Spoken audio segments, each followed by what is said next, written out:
Now, Colombia is in a very difficult situation. Vice President, um, the ex-vice president was in Asia, and he's telling the folks in Asia that, look, man, I'm going to hitch my, wagon to the Asian star because they seem to be rising.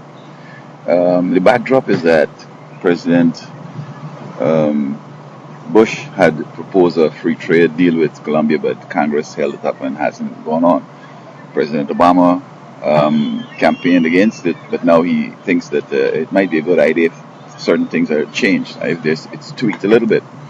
But with their impatience, they're thinking that perhaps maybe sour grapes or they want to applaud America to probably pass the deal. He's saying that they're going to hitch their stars and they don't want to miss the bus, the Asian bus.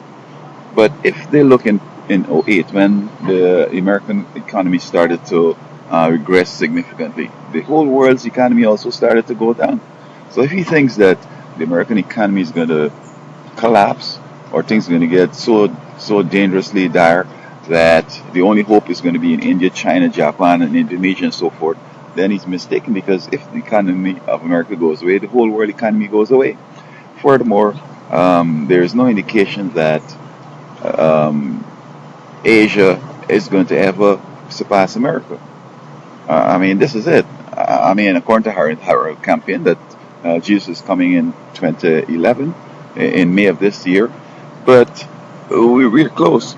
And it seems to me that the type of time that they will need to ever challenge Americans' dominance and surpass American economy, there's enough time for that. And according to prophecies and predictions, this is it. When these current powers in the world are no more, it means that Christ would have come here. Christ's kingdom is coming to replace them. So for him to think that hitching a star with Asia is going to work in his best interest, or it's going to happen and he's going to have a better day, I think he's just mistaken and very myopic. It would be better if he were to woo America and see if he could get the Congress without these threats to help him out. I think that would be a better deal than just saying that he's going to go Asia. Asia ain't going nowhere, man. I could bet my life on that. That Asia, China, India, and all these people, they will never, ever surpass America. They will never, ever become superpowers. There's not enough time for it, and they don't have the type of socio-cultural experience. You see, what um, Colombia's problem is that they're living in the Middle Ages. We have had the Christian Reformation, and the West has built in it and developed some magnanimous and some important institutions, which some of them is capitalism and democracy. So that unless where you're going has had that Reformation and built on the Renaissance and and the whole science revolution and so forth, you're just wasting time because when you look at Asia, I don't see if anything that they've originally developed. I mean, computing, they've taken it and taken it to the next level. Automobiles, they've taken it to the next level. They've taken everything that the West has developed and taken it to the next level.